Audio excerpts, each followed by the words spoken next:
আসসালামু আলাইকুম।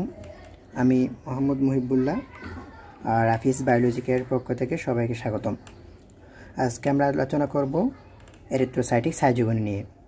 হেপাটিক সাইজোগনির পর ম্যালেরিয়া জীবাণু রক্তের লোহিত রক্তকণিকাকে আক্রমণ করে এবং সেখানে ওজন প্রক্রিয়ায় বংশবৃদ্ধি করে, যাকে এরিথ্রোসাইটিক সাইজোগনি বলা হয়। যকৃত কোষে এক্সেরিথ্রোসাইটিক সাইজোগনি চক্রে উৎপন্ন মাইক্রো মেটাক্রিপ্টোমেরোজয়েডগুলো রক্তস্রোতের মাধ্যমে রক্তের লোহিত রক্তকণিকাকে আক্রমণ করে এবং এরিথ্রোসাইটিক সাইজোগনির শুরু হয়।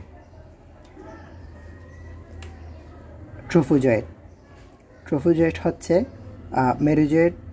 ওই মেটাক্রিপ্টোমেরোজয়েডগুলো লোহিত রক্তকণিকায় অবস্থিত হিমোগ্লোবিনকে খাদ্য হিসেবে গ্রহণ করে স্ফীত ও গোলাকার ধারণ করে, যার ব্যাস 2.5 থেকে 3 মাইক্রোমিটার। 2.5 থেকে 3 মাইক্রোমিটার। এই দশা হচ্ছে খুবই ক্ষণস্থায়ী একটি দশা। Signet ring. ট্রোফোজয়েটের অভ্যন্তরে একটি গহ্বর সৃষ্টি হয় এবং তা ক্রমশ বড় হয়ে সাইটোপ্লাজমকে এই পরিধির দিকে সরিয়ে দেয়। নিউক্লিয়াসে এক পাশে অবস্থান করে। পরজীবীকে তখন এই পাথর বসানো আংটির মতো দেখায়। একে সিগনেটিং বলে। 8 ঘন্টার মধ্যে অ্যামিবয়েড ট্রোফোজয়েট 8 ঘন্টার মধ্যে পরজীবী বৃদ্ধির সাথে সাথে গহ্বরটি অদৃশ্য হয়ে যায়, ফলে পরজীবীকে অনিয়ত ও ঘনপথযুক্ত অ্যামিবার মতো দেখায়। পরজীবীর এই দশাকে অ্যামিবয়েড ট্রোফোজয়েট বলা হয়। অ্যামিবয়েড ট্রোফোজয়েট দশায় লোহিত রক্তকণিকাটি আকারে প্রায় দ্বিগুণ বড় হয়। এই সময় সাইটোপ্লাজমে ক্ষুদ্র ক্ষুদ্র লাল বর্ণের কিছু দানা দেখা যায়, যেগুলোকে সার্ফনাস দানা বলে। বিজ্ঞানী উইলহেলম অগাস্ট সার্ফনাস 1904 সালে এই দানা প্রথম পর্যবেক্ষণ করেন বলে তার নাম অনুসারে এই দানার নাম সার্ফনাস দানা নামে অভিহিত করা হয়। সার্ফনাস দানা দেখে রোগ শনাক্ত করা হয়। প্রায় 34 থেকে 40 ঘন্টার মধ্যে বহু বিভাজনের মাধ্যমে 12 থেকে 24টি অপত্য নিউক্লিয়াস গঠিত হয়। বহু নিউক্লিয়াস বিশিষ্ট পরজীবীর এই দশাকে সাইজন বলে। কণপথ বিলীন হয়ে গেলে চলার ক্ষমতা হারিয়ে পরজীবী গোলাকার ধারণ করে। গোলাকার ধারণ করায় তখন এর আকার হয় 6 থেকে 7 মাইক্রোমিটার।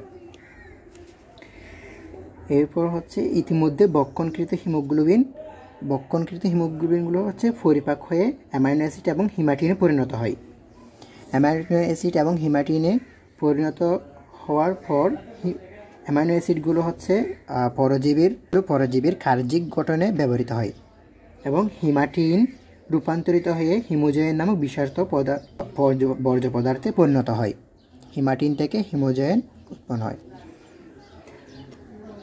সাইটোপ্লাজমে হিমোজয়েন হচ্ছে সাইটোপ্লাজমের কেন্দ্রে অবস্থান করে। প্রায় 45 ঘন্টা পর সাইজন্টের প্রতিটি নিউক্লিয়াস সাইটোপ্লাজম এবং প্লাজমা মেমব্রেন সহ বিভক্ত হয়ে 12 থেকে 18টি মেরোজয়েটে পরিণত হয়। মেরোজয়েটগুলো গোলাপের পাপড়ির মতো দ্বিস্তরে সজ্জিত থাকে বলে এই দশার পরজীবীকে রোজেট বলা হয়।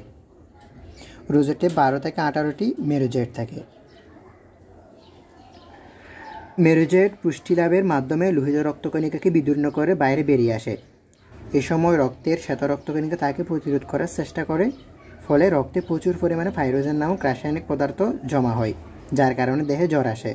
কিন্তু কিছু মেরোজয়েট নতুন লোহিত রক্তকণিকাকে আক্রমণ করে এবং কতিপয় মেরোজয়েট গ্যামেটোসাইটে পরিণত হয়।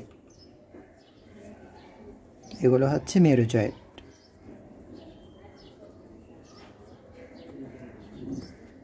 এবং এটা হচ্ছে ম্যাক্রোগ্যামেটোসাইট এবং এটা হচ্ছে মাইক্রোগ্যামেটোসাইট।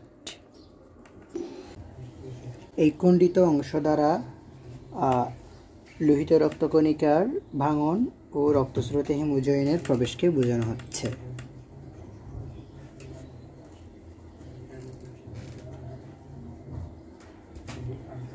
মেরোজয়েটের পরবর্তী ধাপগুলোকে আমি আরও খুব সুন্দরভাবে উপস্থাপন করেছি। এরিথ্রোসাইটিক সাইজোগনি থেকে মেরোজয়েট উৎপন্ন হতে প্রায় 48 ঘন্টা সময় লাগে। এটি প্রায় আমরা 3 ভাগে ভাগ করতে পারি মেরোজয়েটকে। কিছু মেরোজয়েট পুনরায় লোহিত রক্তকণিকাকে আক্রমণ করে এবং কিছু মেরোজয়েট পোষক দেহের প্রান্তীয় রক্তনালীতে অবস্থান করে এবং শ্বেত রক্তকণিকা সেগুলোকে প্রতিরোধ করার চেষ্টা করে, ফলে সে নিজে উদ্দীপ্ত হয় এবং পাইরোজেন নিঃসৃত করে। পাইরোজেন অ্যারাকিডোনিক অ্যাসিড থেকে প্রোস্টাগ্ল্যান্ডিন E2 তৈরি করে, E2 তৈরির প্রক্রিয়াকে সক্রিয় করে।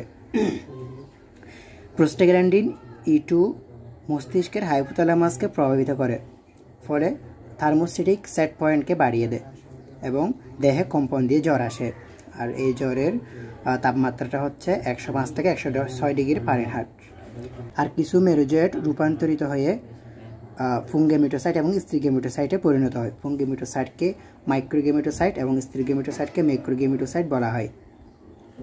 ফুঙ্গেমিটোসাইট আকারে ছোট কিন্তু নিউক্লিয়াসটি বড় হয়, আর স্ত্রীগেমিটোসাইট আকারে বড় কিন্তু নিউক্লিয়াসটি ছোট হয়। স্ত্রীগেমিটোসাইটের আকার হচ্ছে 10 থেকে 12 মাইক্রোমিটার, আর ফুঙ্গেমিটোসাইটের আকার হচ্ছে 9 থেকে 10 মাইক্রোমিটার। ফুঙ্গেমিটোসাইট ধূসর নীল বর্ণের আর স্ত্রীগেমিটোসাইট গাঢ় নীল বর্ণের হয়। আক্রান্ত ব্যক্তিকে যখন কোনো স্ত্রী এনোফিলিস মস্কি আবার দংশন করে, তখন এই ফুঙ্গেমিটোসাইট স্ত্রীগেমিটোসাইটও গৃহীত রক্তের সাথে তার মস্কির ক্রফে চলে যায়। যদি 7 দিনের মধ্যে স্ত্রীগেমিটোসাইট এবং ফুঙ্গেমিটোসাইট স্ত্রী এনোফিলিস মস্কি দ্বারা গৃহীত না হয়, তাহলে সেগুলো নষ্ট হয়ে যায়। প্রতিবার দংশনে স্ত্রী এনোফিলিস মস্কি প্লাজমোডিয়াম বাইভ্যাক্সের 6টি এবং প্লাজমোডিয়াম ফেলসিফারামের 12টি গেমিটোসাইট গ্রহণ করে থাকে। উল্লেখ্য এই যে প্লাজমোডিয়াম ফেলসিফারামের গেমিটোসাইটগুলো মানবদেহের 30 থেকে 120 দিন পর্যন্ত বেঁচে থাকে, কিন্তু প্লাজমোডিয়াম বাইভ্যাক্সের গেমিটোসাইটগুলো মাত্র 7 দিন বাঁচে। মেরোজয়েড থেকে গেমেটোসাইট সৃষ্টি হতে প্রায় 4 দিন সময় লাগে। এভাবেই এরিথ্রোসাইটিক সাইজোগনির সম্পন্ন ঘটে। আজকের আলোচনা এতটুকু। আসসালামু আলাইকুম।